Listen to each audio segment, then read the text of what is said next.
Hi, this is Phil, and I'm here to tell you all about the Capes and Lunatics Patreon. Get early access to all of our interviews, including the monthly Chichester chats with writer and comic book legend D.G. Chichester, new episodes of classic Capes and Lunatics shows, including The Quantum Zone, This, That, or the Third, and many, many more specials, all completely uncensored. Access starts for $3 a month, full video when you pledge $5 a month. Check out the link in our show notes, or go to patreon.com/CapesandLunatics. Hope to see you there. This is Brian Edward Hill, and you're listening to the Capes and Lunatics podcast. Batman, my favorite character. Chances never see. Especially on this show. Alright, kids, welcome back to another episode of We Are the Night, the Batman Podcast. I am Phil, and joining me, as always, no matter what universe it is, she's always chaotic evil. It is. First of all, it's chaotic neutral. I'm a little hellfire. That's right, kids. This time we're going to cover a different kind of Batman. Flashpoint Batman from his original appearances in Flashpoint Batman Night of Vengeance 1, 2, and 3. Because, you know, when that Barry Allen and that Eobard Thawne get down anymore, man, everyone's affected. Yeah. Damn Barry Allen. Remember when Barry Allen had 2 live parents? I do. Barely at this point. I'm talking right before Crisis. Alright, so shall we jump into these? And again, kids, this was all during the original Flashpoint, right, in 2011. This is... You wanted to badmouth Brian Azzarello the other day, and I said no. See? Okay. Did I? Okay. I can't remember. Yeah, you did. I'm an old man. I can't... We don't bash Brian Azzarello in this house. Oh, we should... Oh, my... I have issues. I probably have dementia and ADHD and everything else. I don't know what I'm saying. Scroll back a couple of episodes. I think Frank Miller May really warped your mind. I think it did. I was bad to begin with, but then all that Frank Miller. Your mother's a whore. There we go. I mean, appropriately so, we can use that. Oh! Your mother's a whore. Your mother's something, but we'll get there. Damn. Your whole family's crazy. Your whole family can suck it. Alright, kids. That's what Barry said. Hey-oh. Alright, kids. So, yes, Batman, or Flashpoint Batman, Night of Vengeance, #1 from... That's a mouthful. Hey-oh. From August 2011, because, yes, kids, this whole damn Flashpoint event is what brought us into New 52. Ugh. Yeah. Can't break that coffee cup and expect to put it all back together the same way, alright? Okay, Papa West from the Flash show. No, it was it was Jay Garrick, wasn't it? I think Papa West said it better. That's why I said what I said. Okay, well, he probably sung it, so. Touche, good singer. Alright. Oh, God. Issue 1, Night of Vengeance. And as Lil said, writer Brian Azzarello, penciler and inker Eduardo Rizzo, colorist Patricia Mulvihill, letterer Clem Mulva? Robbins. What? Mulva? Gipple?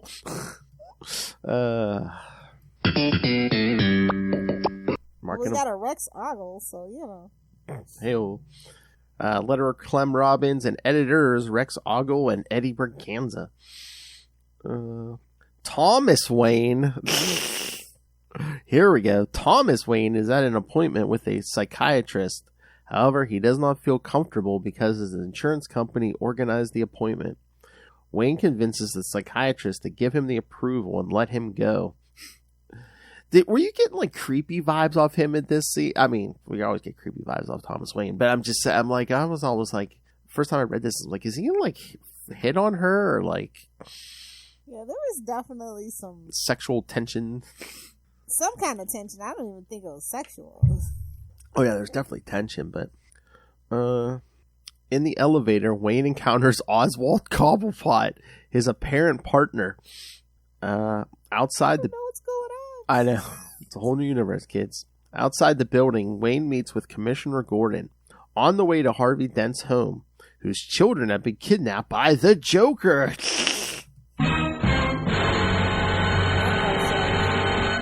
Wayne reflects about Gotham and its current situation. In Dent's house, the latter accuses the police force to be inefficient. Well, he's not wrong. I was going to say, you don't have to slap him in the face with the truth now, do you? Wayne leaves with Gordon, and the two talk before Wayne gets into the Batcave. There, Gordon informs him about a case of citizens kidnapped into the sewers. In the sewers, Batman encounters human remains and mutilated people just before being attacked by Killer Croc. Wow, they went and dragged poor Killer Croc in the face. So many people altered in this history, and Croc is still just here being Croc. You love to see it. Oh, yeah. It's like nobody else is being Croc. Croc is still business as usual. He's the multiversal constant. Pretty much. He's the David Dashmalian of it all. Nice. Oh, that's why I want him playing Croc.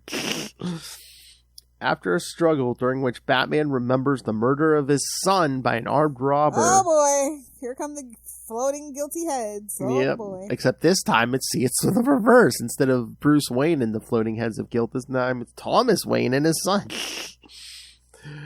The murder of his son by an armed robber while his face was submerged.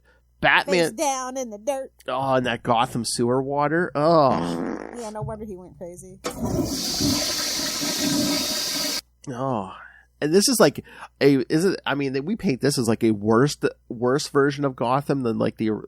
Yeah, it's like I didn't think it could get any worse, but boy, was I wrong. So how much dirtier can that water be? It's like instantly you die. It's like your face came 6 inches from the water. Oh, you got cancer. Yeah, pretty much radioactive. Batman takes Croc's knife and stabs it in the Croc's face, killing him. Oh, that's kids. See, kids, just when you thought Batman couldn't get crazier. Leatherwing. Oh my. Meanwhile, in an unknown location, the Joker has Dent's children, suggesting playing house until he shows up. Looks a little different there. A little more slender, not just there. Well, see, he doesn't have a cane in this one, you know. Bro, this is where it all starts. Honestly, like all that Batman Joker shipping. I'm pretty sure this is why. Probably. I can't really think of a time before this where it was like actually pretty prominent in the fandom. It was like sure you had like some fics and stuff, but like after this is where it's like, oh, it's pretty much canon. Batman and Joker want to bone each other. Oh my! I thought you were gonna say and Gordon's in a throuple. You know, like it's pretty. I thought you were gonna say this is what the point where we started doing all the multiple Batman and Jokers. You know, like the Batman who laughs and stuff. Oh yeah, and, that too. Yeah. Well, once again, there was so much going on here, going into New 52 and stuff. But yeah, I think you're right. I think this is probably the point where we really start shipping Batman and Joker. We were busy boning. I do like the twist on Oracle the most, I think. Maybe. Oh, yeah. 'Cause it's not Barbara. Yes, it's Selena. Yeah. And that's the thing. At least they got these things out on time. But yeah, that's true. Yeah, because we got this. We got 2 Green Lantern miniseries. Honestly, Flashpoint event was a very well-oiled machine. I will give them that. Well, I think they knew they had to bring this because again, this was the door opening the door to New 52. So they wanted to put their best foot forward to be like, come try this new thing. But I also think that it might have been too much to follow as well.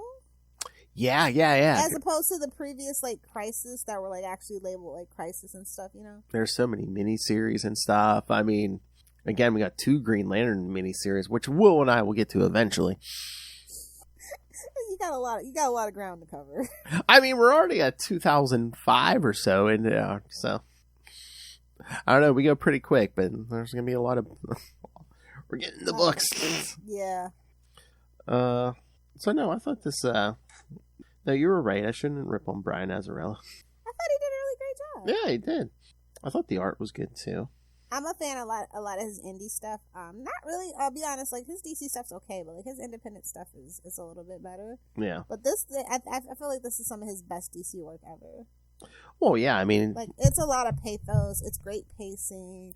The twists and turns, like everything, like to me, like it makes sense. You know what I mean? And again, too. I mean, stuff like this is probably fun because it's like, oh hey, it's to do that what if situation. Yeah, it's an alternate universe. So basically, you can do whatever you want. I think that is the biggest what if in DC, right? Like, what if Bruce died instead of his parents? Oh yeah, because remember and they finally fulfill that promise. Oh yeah, because remember when we did those 0 hour issues? One of them was, oh yeah, what if he got killed and his parents survived? Yeah.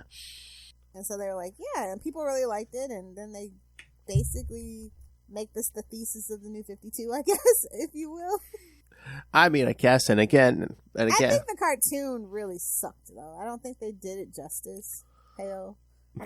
And again, too, it's just like none of those. You just can't. They should have made like a miniseries cartoon for it instead of like a 2-part 2-hour movie or whatever it was. Yeah, because it's like the comics, they can take months, and it's like and they half their animation. It's the build up, it's the speculation, it's the theories. And their animations, it's like that's where they don't even give them like an hour and a half. If you do 2 parts, it's a little longer. But I'm like, why aren't they making those at least like 2-hour movies or something?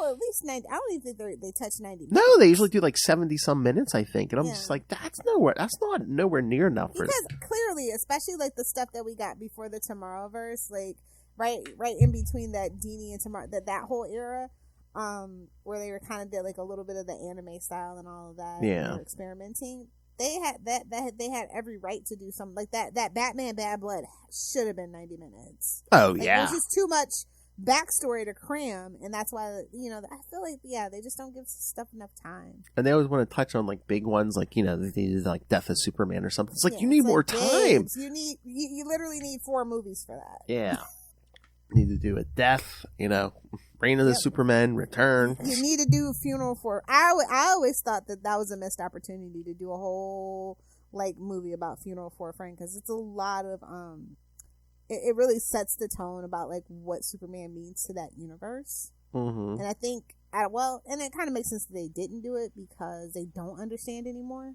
the importance of Superman to the DC universe. Oh no, definitely not.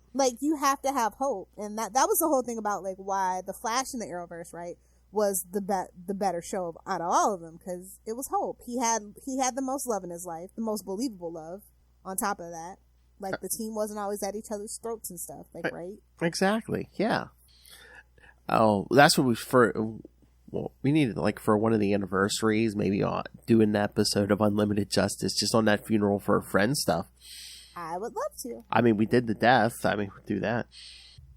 And then someday I'll force Lilith to do Reign of the Superman. I like Reign of the Superman.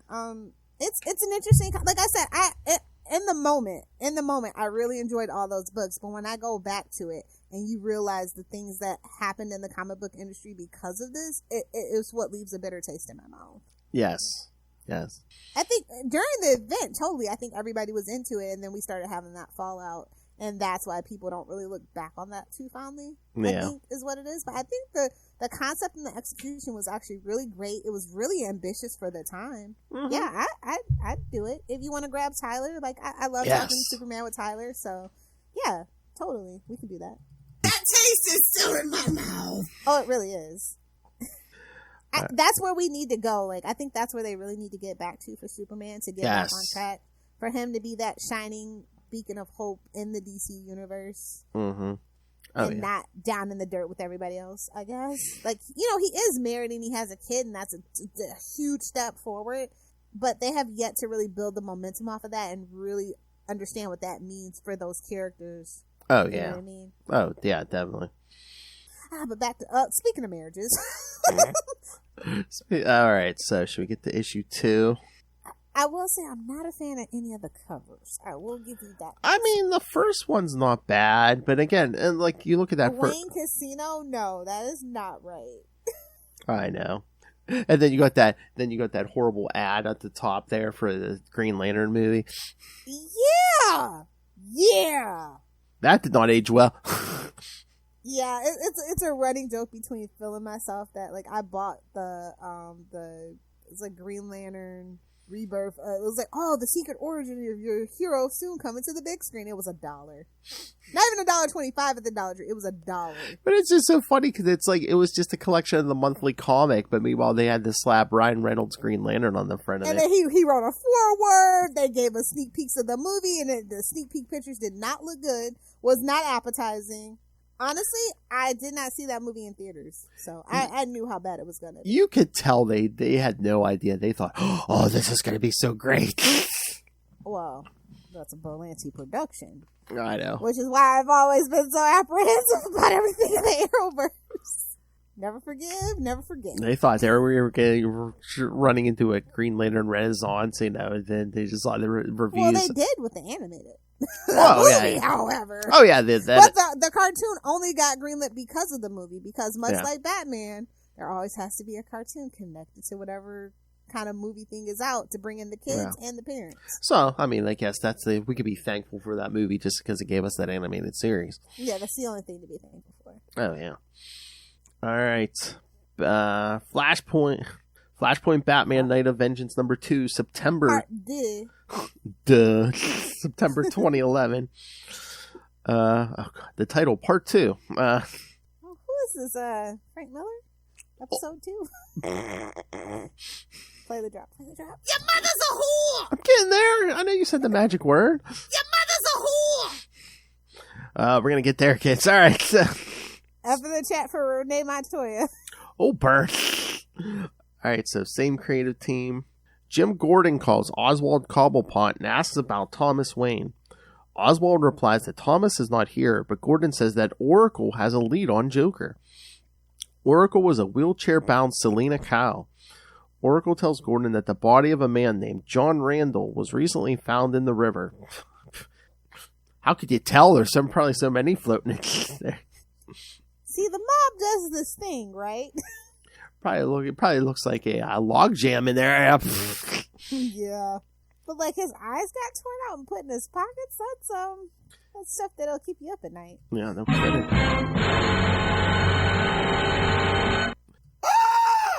First of all, who delivers? If you're delivering pizza to Arkham, you get everything you deserve. You should know better. I'm just saying. Yes, can I get extra cheese, extra sausage, and a big helping of sausage.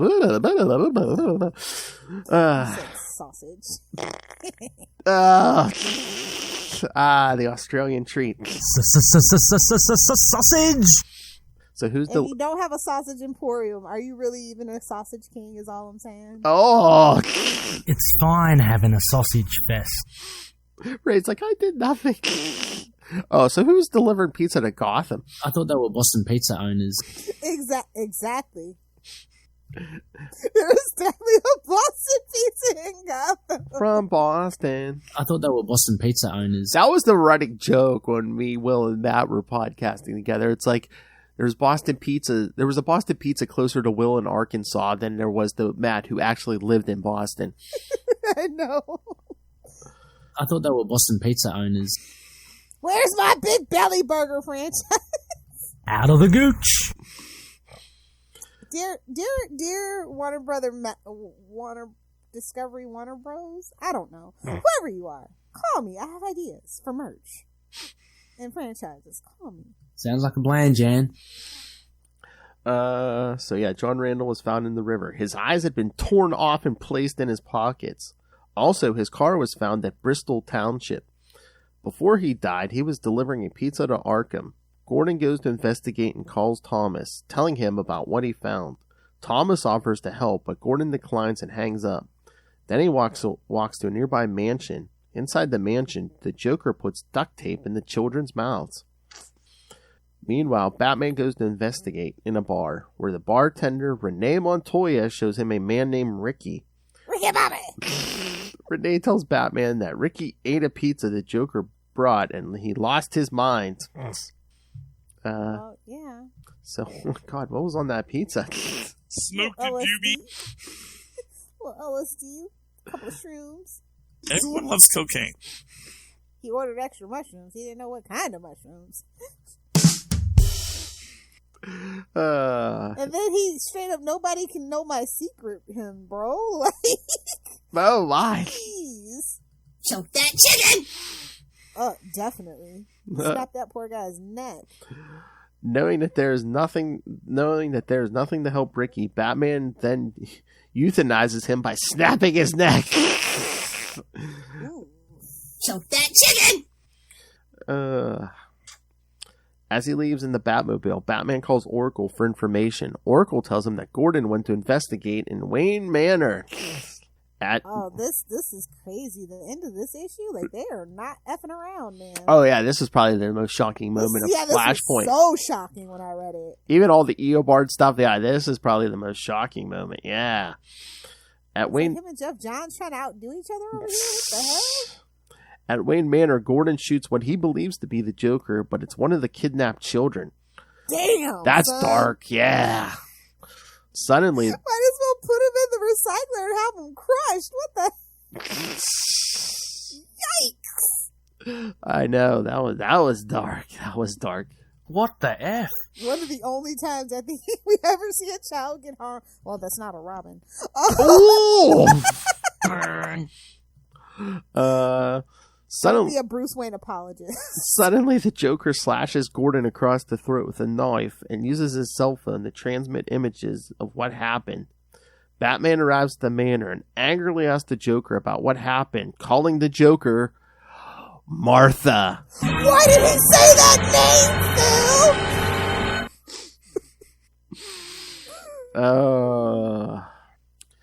Phil? Was that more shocking, or if he would have called the Joker Karen? Oh. Vicky, what are you doing? So, Lil. Silver? Talia! I thought Kevin Smith killed you. Well, no, we expect that from Talia. How Damien even survived is a miracle, to be quite honest. Oh, that would have been shocking if it Well, was. her father kind of made her do it. Oh, yeah. Oh, that would have been shocking in 2011 if it had been Silver, just because it's like, oh, wait a minute, Kevin Smith finished something within 2 years? What? Bird. Well, yep, we hit Frank Miller, Bendis, and Smith. We did the trifecta today. We pulled a hat trick. Your mother's a whore! And a killer. And crazy. Your mother's a crazy whore. Oh, that is the Frank Miller trifecta, isn't it? Trifecta, suck it. The whole family can suck it. All right, so thoughts on that shocking ending, Lilith Hellfire? Holy fuck balls, man. I know. Like, I was like, what? We went there. I mean, whoa. I mean, wow. Like, just, it's not even a chef's kiss. It's just, they let you do that? Well, again, alternate universe. They're just like, Still. I know. That's insane. And then, you know, it's a double slap to the readers where it's like, oh yeah, we were telling you all about Thomas Wayne's man pain, and, you know, Bruce is dead. You forgot about the mother, didn't you? Yep. As you do. Which I think is an excellent commentary, to be quite honest. Yeah. It's like, see? A mother's grief. It's like we talked about Bruce got killed. What happened to Martha? You know. Well, and they only mentioned that Bruce died, too. But so you just kind of assume because they both died, right, that it would have been Bruce and Martha that died and Thomas lived. And that is the other twist to it, right? Yep. It's like, yeah, what would have been worse? Had she died, or this fate where she goes nuts and becomes the Joker? Being a Joker is a fate worse than death, in my personal opinion. I mean, you know, she's basically depending on the interpretation of the Joker. This Joker, that is, yeah, it's a fate worse than death as far as I'm concerned. And you're the Joker in this messed up universe. Yeah, being a Flashpoint, that is Yeah, that is a fate worse than death. I'm sorry. Like, this is messed up. Well, again, that's the point. It's just like, yeah, this is a broken universe. Yeah. Well, like, literally, when they said the world will always need a Batman, they were kind of right. Mm-hmm. Amanda was kind of right. I don't know that the world will always need a Wells, but we're always going to need a Batman. And it's like, okay, if Batman and his whole supporting cast here survive, you might get wiped from existence by the Flash and Reverse Flash. And if that doesn't happen, got the Amazons and there's a big war between the Atlanteans and the Amazons. They might destroy the planet. Yes. Oh, and let's not even talk about that secret alien that's got unleashed, that's been locked down its whole life. And yeah, it's a lot. All right, so are we ready for part 3? I mean, are we? I don't know. I mean, that cover is bleak. Oh yeah, but this cover really sets the tone for this particular issue. Like yeah, no other. Batman and the Joker standing there over a child's chalk outline. Yes. Oh, no kidding. Rated for teen 12+. Yeah, and they mean it this time. Oh yeah. Wait a minute. They give us a synopsis for issues 1 and 2, and they don't give us a synopsis for issue 3. No way. Yeah. That's funny. That ending really hit them. They're like, we can't do this anymore. That was way too dark. I can't go on. I mean, I could barely go on. Like I said, it was super shocking for me at the time. And, I know. You know, like I said, this is, they were in their Smallville wholesome era, and then boom, this happens. You're like, oh, this is tonal whiplash. And I'm trying to remember. I mean, I guess I was thinking with New 52 and everything. I was kind of still naive. I was like, yeah, we'll never come back to Flashpoint Batman. Nope. It took him a few years, but nope. Yeah, I mean, well, not even a few, to be for real. They were like, oh, the merch sold so well for this. I mean, it took him at least 5. It took him 5 years, didn't it? Yeah. Yeah. Yeah, because I think once Tom King jumps on Batman, it's like, yeah. Well, again, New 52 kind of slowed everything down. Well, I mean, as it should have, I guess. But I'm just saying, yeah, Flashpoint Batman probably would have showed up a lot quicker if it hadn't been for New 52 rebooting everything. Although, for some reason, our 2 most popular books at the moment, anything Batman and anything Green Lantern, really didn't get rebooted too much. Flashpoint Dead Men and the Flying Graysons was pretty good. Yes. And that was with the covers by friend to the show, Cliff Chang. Yes. Oh, yeah. I forgot about that. Yeah. I'm looking. There's not really another synopsis that I can find. Friend of the show, Cliff Chang. This is Cliff Chang, and you're listening to the Capes and Lunatics podcast.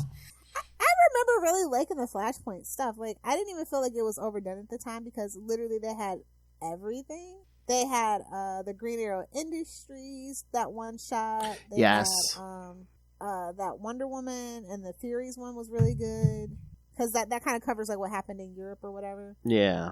And then they also have the Frankenstein for no reason as far Jeff Lemire just being Jeff Lemire at that point. Citizen Cold. Oh yeah, that was really good. And Secret 7 was really good too. Deathstroke. Oh, Emperor Aquaman. Abin Sur. Oh yeah, I said you got 2 Green Lantern ones because you had the Abin Sur and then you had Hal Jordan. Yeah.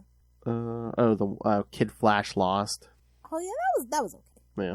But I really like the Flying Graysons. I think that was kind of one of my favorites. What about one of your favorite characters, Lois Lane in The Resistance? Yes, that was good too. Dang it, I wonder why they didn't. This is kind of weird that they didn't. What? The synopsis. Yeah, I don't know. I'm like pulling it up, but nothing else is coming up. Hell, yeah, that's a bad situation. All right, I have a Sophie's Choice here for you. All right, if you can go back in time and change it, would you rather? You can only do one of the two. You can either go what we already had start the New 52 exactly as we had it, or we just go forward with this Flashpoint universe as the main DC universe. You know what? I'd have loved to go forward with this as the main DC universe. The Flashpoint one? Yeah. Yeah. I mean, you really want to like break the? Yeah, you really want to do something different? Yeah, do this universe. This would have been a literal whole counter revolution to what Marvel was doing at the time. Oh And yeah. I think they were too afraid, like, to make this the main universe. Like, you could tell some people really wanted to, and they really reveled in it.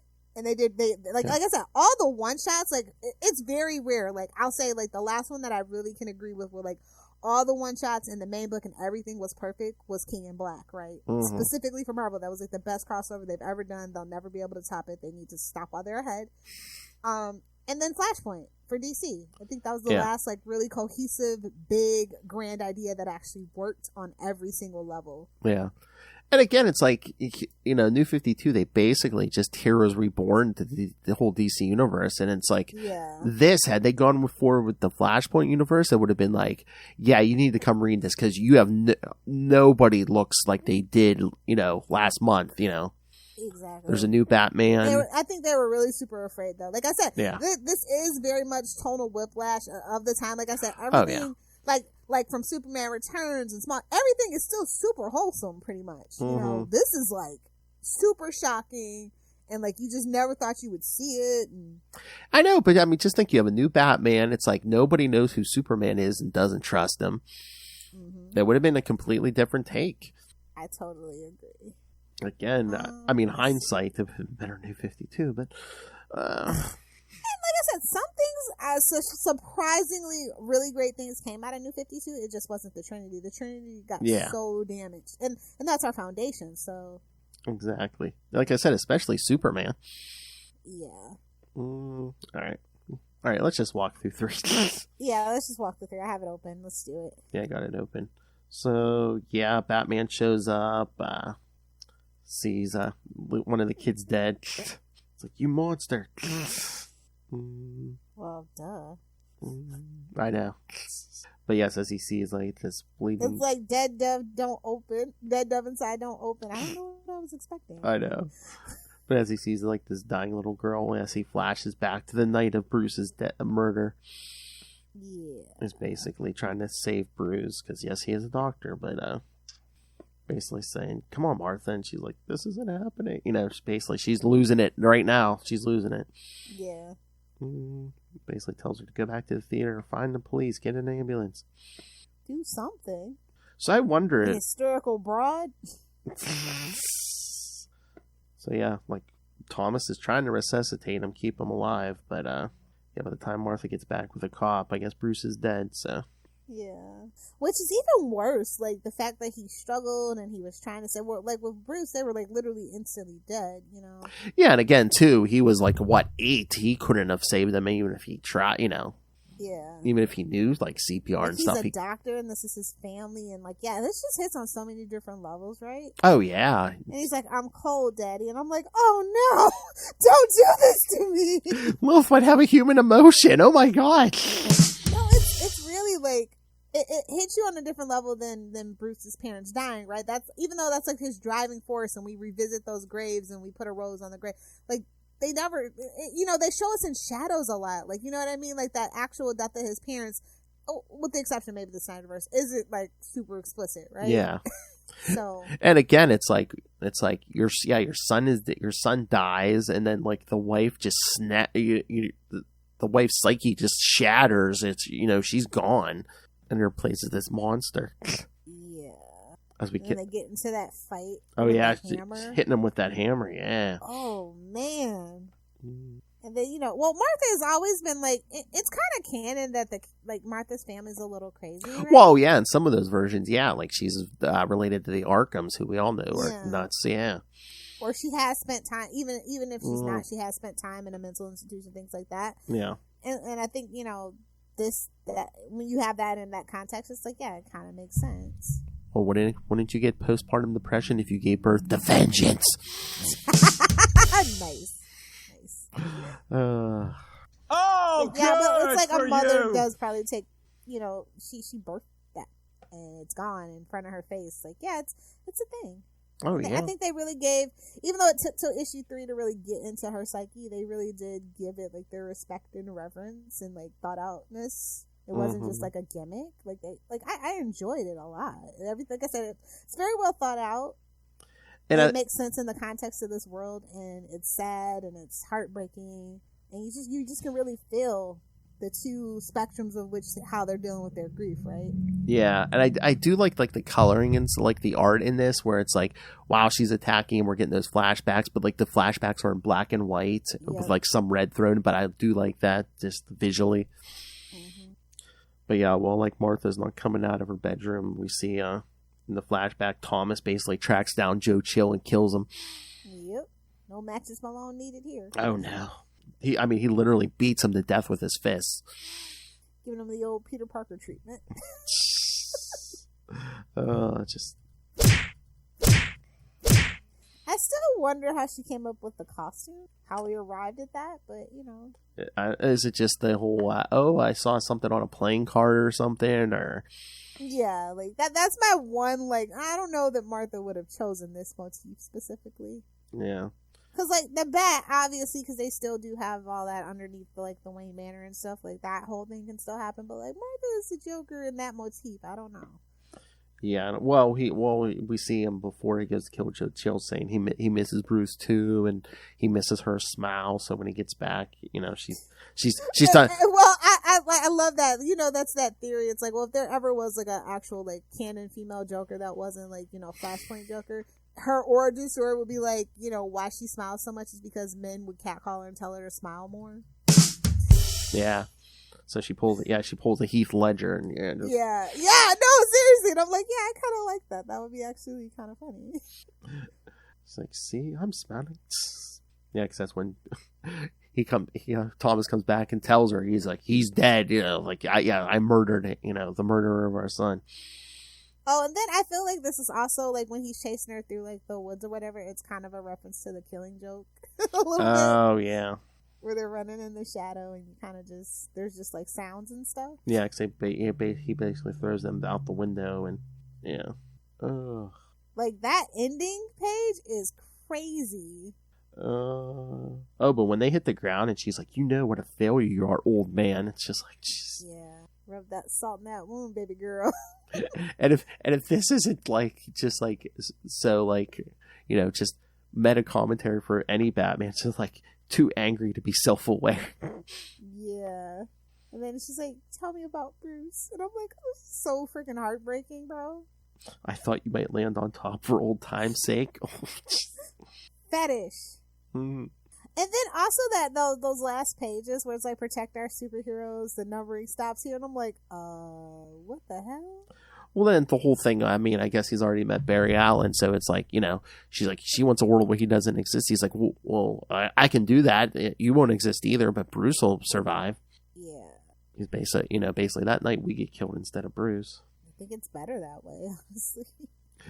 Bruce isn't nearly as crazy as his dad. Oh, no.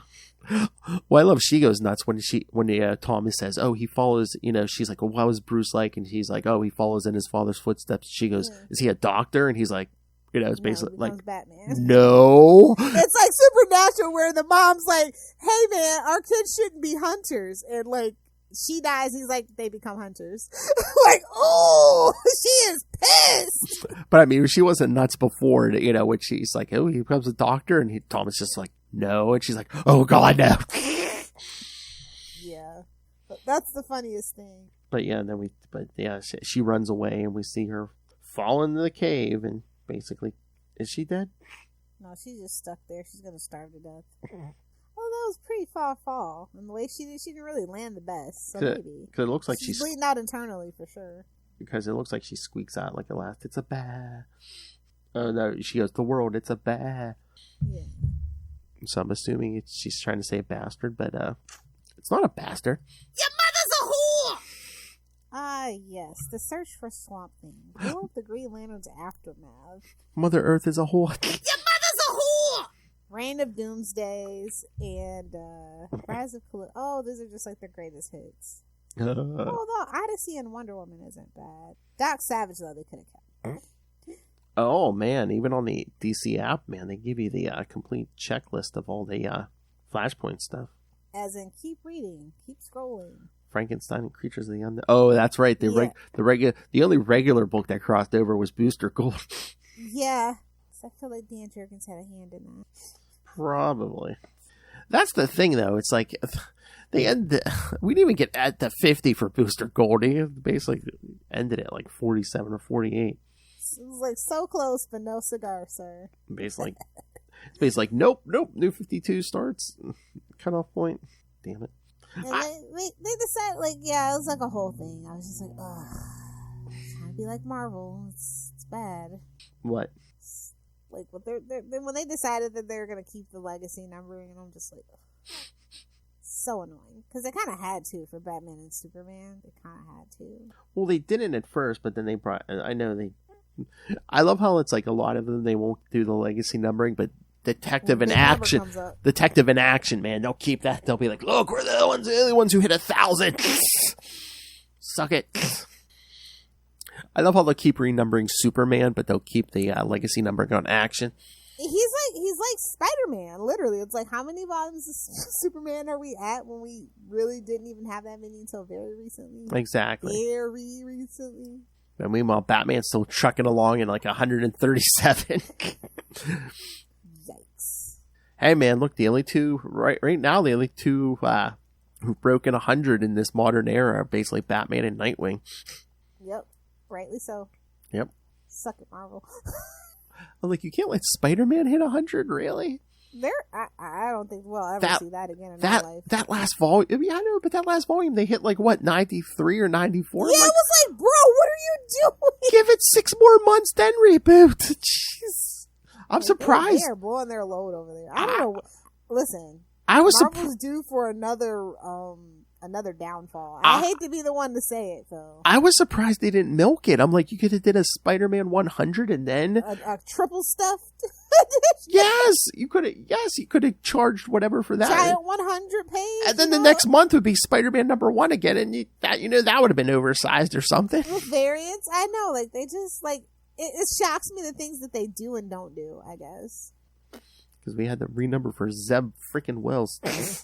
Well, we're gonna renumber after he's gone too. So Our whole family can suck it. his wife did nothing wrong. She dare. She married the devil. So she can burn with him. Wow, Phil. Wow. That is King Petty for you. She didn't rip that Spider-Man script out of his hand. I'm pretty sure he told no one, because if he did, they would have been like, well, editorial agreed with it, but allegedly, apparently. I'm gonna kill this young teenage girl of color. That's okay, right there.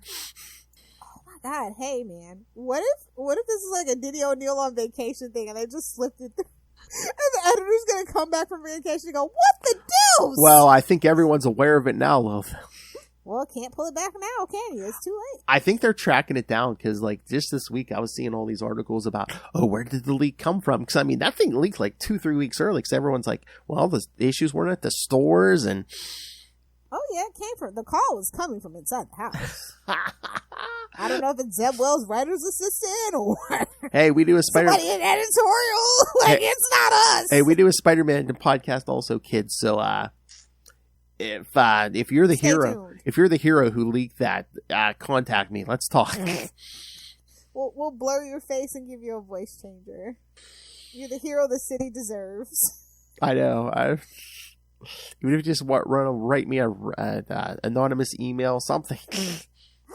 Oh, I just want to touch on like that line in issue 3 where he's like, all the blood on my hands hasn't changed a thing, and that is the summation of Batman, right? Well, yeah, and that is what the hope of Nightwing and the other Robins represent. Because Batman kind of does have blood on his hands. I'm sorry. Well, again, I think that too. That's supposed to be Jason Todd specifically. Oh my! Well, I think too that's supposed to be a thing. A commentary on the Bruce Wayne Batman, where it's like, just vigilantism in general. Yeah, well, it's like, yeah, he could kill, but if he did, it wouldn't change anything. Mm-hmm. He could try using his money to change things, because that's the only thing that changes things. But, that's not my business. Yeah. And like, I'm going to say it. Oliver Queen kind of proved it. Just saying. We need the money. Gimme. That's true. Oliver put his money where his mouth is. I don't know why Bruce can't. Hey. Just thoughts. Late stage capitalism, eat the rich and all. Yep. But no, overall, I mean, for the shocks and the twists and turns, this is so well done. Like, the violence doesn't feel gratuitous. It just feels like you need to know how bad this universe is. Yeah. Again, is that what we needed an Azzarello on this? Because I know, I mean, I've read some. He did at least one other Batman. So he's done a few Batman things, but sometimes I'm just like, oh yeah, we're just doing violence for the sake of violence. But is it just because it's in Flashpoint, or is it just like? I mean, it makes sense here. It's just because it's in Flashpoint. Honestly, it is, like we said, it is a darker universe. So. Like, so dark. Like, you just keep reading and reading, and it just keeps getting worse and worse. Oh my god, I can't. If they really wanted to steer into this is such a dark universe skid, they should have been like, yes, get Azzarello, get Frank Miller. Let's really darken this thing up. He did a lot of work. I think he started a lot of his work at Vertigo, right? So Vertigo's already like basically the black label of its time. Oh yeah. And he did Gangland, and then there's also like 100 Bullets, who he also worked with Eduardo Rizzo.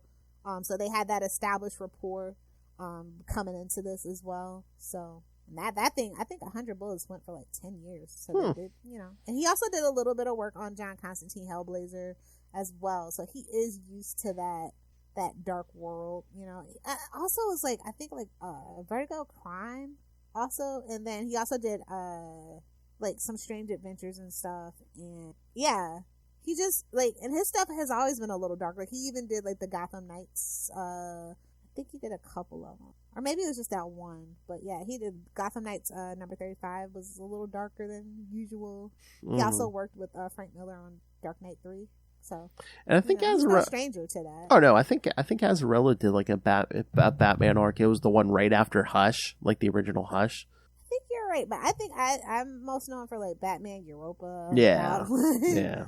And then he also did something with Joker. It slips my mind right. Oh yeah, he did. Yeah, it was like a graphic novel or something about Joker too. So I think, like I said, but that was after this, I believe, after Flashpoint. Oh, maybe. Well, again, he did Broken City, that arc. Is that what you're thinking of? Yes. That's what I was thinking. And then it's also like, he did the Gotham Knights Black and White one too. Oh yeah. Yeah. But I was gonna say, once that Joker movie hit, remember we were getting so much Joker content. Well, that's to be expected. Oh, and yeah. like, I can't believe they're actually gonna put out Joker 2 with Joaquin Phoenix. Like, I guess it's the one that made the most money out of all the DC movies. And Lady Gaga. I think Lady Gaga, actually, I really like A Star Is Born. As I touched on when we went over like soundtracks and stuff, like, she really surprised me. Like, she was terrible in American Horror Story Hotel, but I thought she was really great.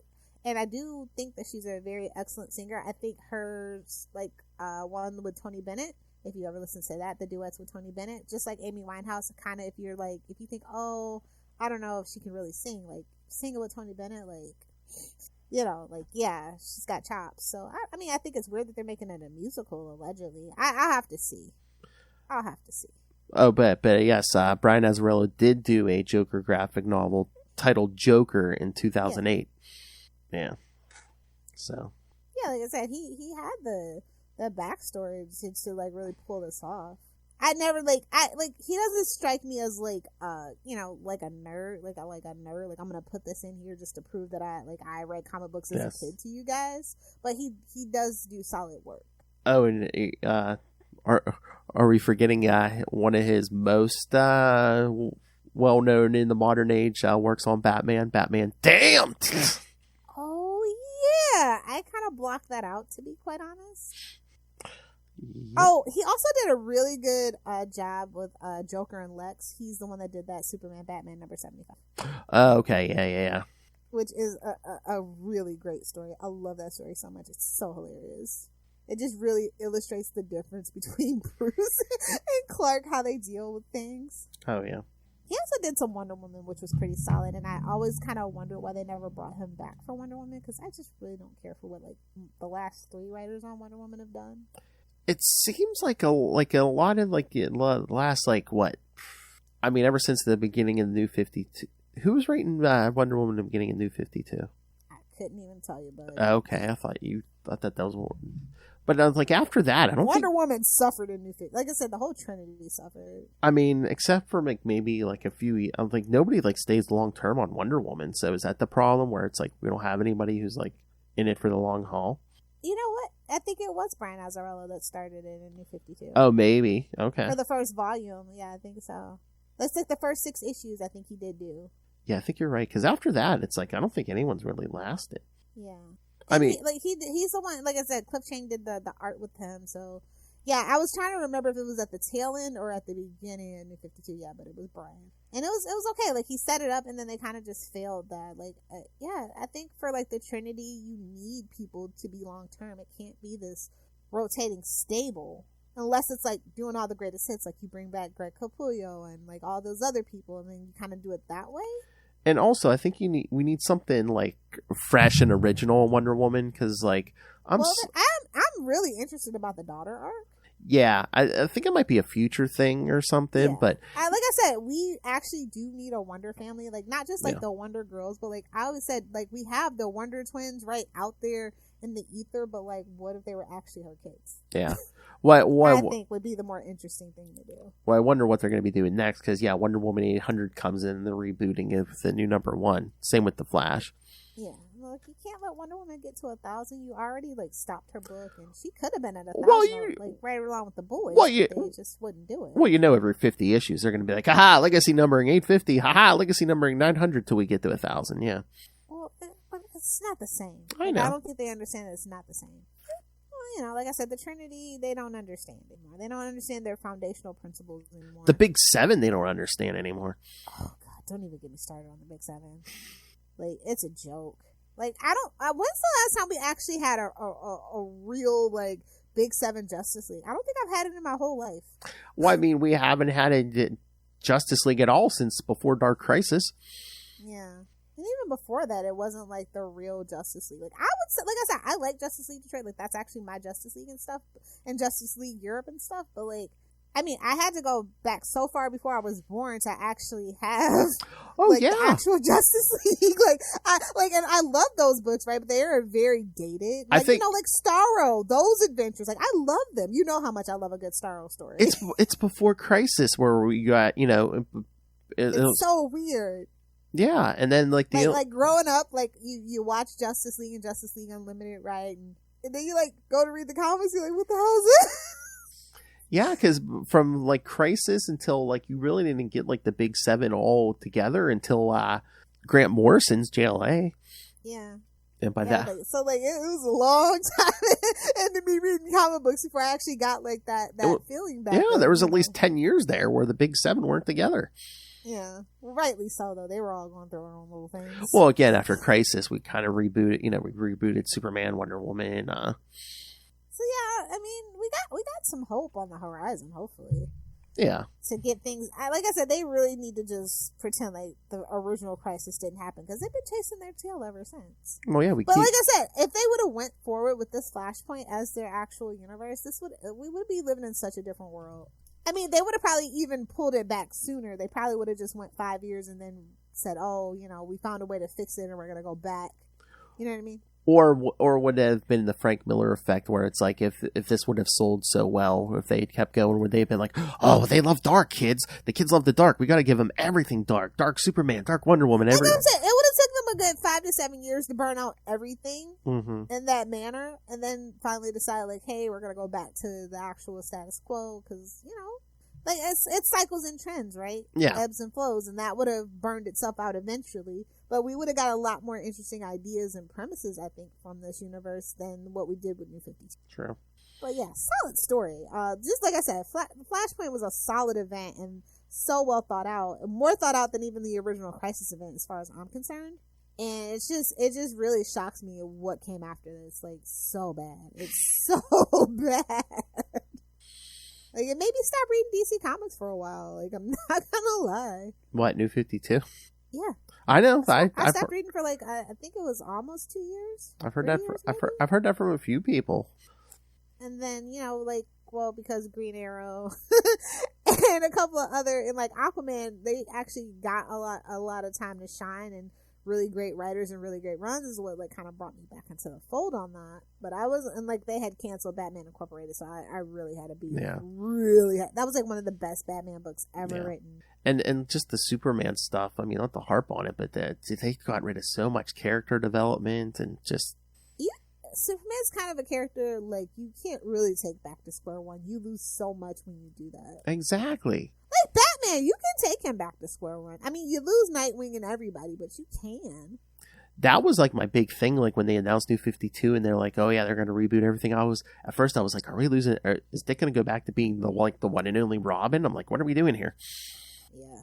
And then, meanwhile, it's like, no, this new universe. Well, you said the Flying Graces was a super interesting premise to jump off from, and I was just like, oh, wow. that was kind of like what they were gonna base the TV show on. Yeah. Like, that's like a whole thing. It was like, oh, and then that never happened. So. Instead, we get Gotham Knights. Bro, like if you can't do a Batman show, do a Nightwing show. Like, I don't understand. Like, I'm not even talking Titans. I mean, like a literal Nightwing. That's show. what I've been crying for. A solo night. I don't know. Is it like, is he under restriction too? Because that should have nothing to do with the Batman 66. Literally, he wasn't even invented then. So I have no idea. Why don't we have a Nightwing show? I don't understand. We never have to mention Bruce. Like, literally, we don't. I don't understand what's going on. Why isn't Gotham Knights a Robin show? You know, you could have Dick and Jason and Tim and Damian. I mean, Stephanie Brown's already Why is there. It based on the game? Yeah, exactly. I told you, the minute they announced that show and what it was going to be, like, I think I was on Twitter. The Twitter for the actual game was like, no, that's not us, no. I mean, they would have been better just having the people that wrote the storyline for Gotham, the video game, write the scripts. Because you know what it is? It's the people that wrote Batwoman that are behind Gotham Knights. So that's why it sucks so bad. Oh, God. But again, it's like, oh, hey, instead of using one of the 20 Robins, we're going to bring in like a... original character, yeah. Who was basically just, Bruce Wayne adopted this kid. Didn't even know he was Batman until he died. It's like, really? Some detective you are, kid.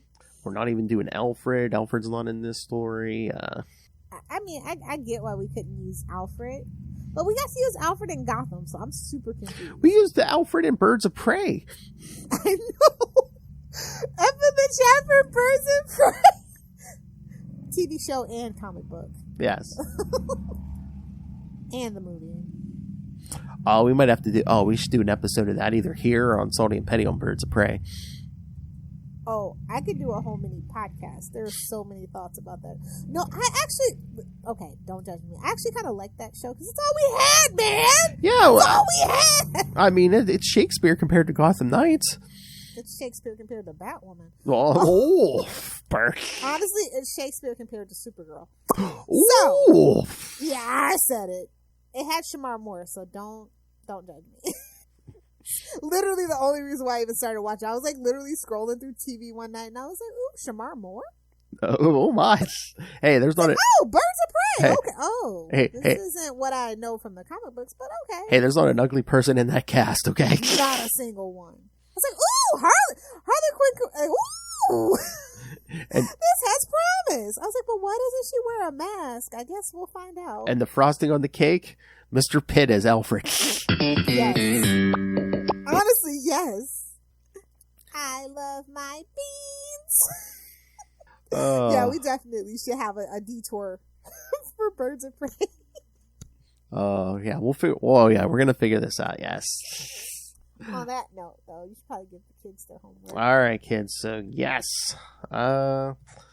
So this is. Let's see. Yes, next time it'll be the end of the month. So Justin will be back to talk Batman. All things John Paul Valley, Batman Shadow of the Bat 24, and Detective Comics Annual 6, and Batman Legends of the Dark Knight Annual 3. And I think... the whole time I was waiting on him to become friends with Steel. Oh, yeah. I thought that would have been an interesting dynamic, but because like when he met Catwoman, I was like, oh, this is kind of fun shifting dynamics, right? And I thought maybe like he could have his Superman pal too, but like they never did it. I thought that because they're like both super strong and like you know what I mean, like they have a lot of common. I guess, but Jean Paul was a loner. Was he though? Well, he's going nuts. Well, so was mine. Well, what? So was Steel, but that's none of my business. He was going nuts? A little bit. You gotta be a little crazy, right? I guess. I thought I'd be more friends with the Eradicator. I love killing. Ah, me too. Ooh, sore point. Yes. All right, and then like I told everyone last time, we're gonna do more Huntress in July. We're gonna do the Robin 3 miniseries. Moves out for patriotism. We're gonna do the Robin 3 miniseries. Hey, all. We're gonna do the Robin 3 miniseries, Detective Comics 685 and 686, and Robin 17. That's a crossover. We're gonna do the Batman Huntress Cry for Blood miniseries. Ooh, spicy. And then we'll round off July with Justin and I will do Detective Comics 671 through 673 when Joker tries to make the movie The Death of Batman. Oh man! You can join us if you want. I'll see what I can do. And he gets all butthurt when he finally figures out it's not Bruce Wayne. Alright, so yes, kids, send us your thoughts. And remember, Lilith, you can always send in feedback for those Justin episodes. Send in your thoughts. Email us, CapesandLunatics@gmail.com, or call the voicemail 614-382-2737. That's 614-38-CAPES. And remember, you can find all things Capes and Lunatics on our website. Episodes, social media, merchandise, links to the YouTube or the Patreon. Please subscribe to the Patreon. Lilith is going nuts over there on Heroes Reborn. It's a bad house. It's going to get even crazier for the next couple months. That's the death of Captain America. That's the death of her kid, man. She's going to scar herself after those Captain America reviews. All right, so find us. Find everything at tubespace.io/CapesandLunatics Podcast Network. That's tubespace.io/CapesandLunatics Podcast Network. All right, Lilith Hellfire, where can people find you tracking down and killing people? Satire and parody. I'm just a friendly old grandma. I only have Facebook as my social media. See pictures of all my grandkids, the dogs. Yeah, come friend an old lady on Facebook, Lilith Hellfire. Either do the 6 or do the 9. Yes, follow her on Facebook. Put it here! Please don't. Whoa! Bigger is better. And shut your filthy mouth. That's what Thomas said to Martha. That's what Martha said when he's like, oh, he followed in my footsteps. And shut your filthy mouth. She's like, kill me now. Good for that release. Uh, Coming out of the bush? Whoa. We're not Australians. Calm down. Ayo. All right, kids. Thank you for joining us. Come back 1 week. Justin will be back to talk more as Bats. And then in July, again, we'll be doing more Huntress. Eyes out for patriotism.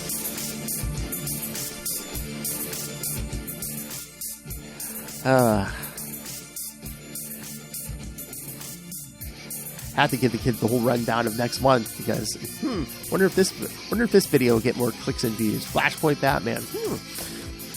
We'll see. I felt like there was a movie dealing with some way with this.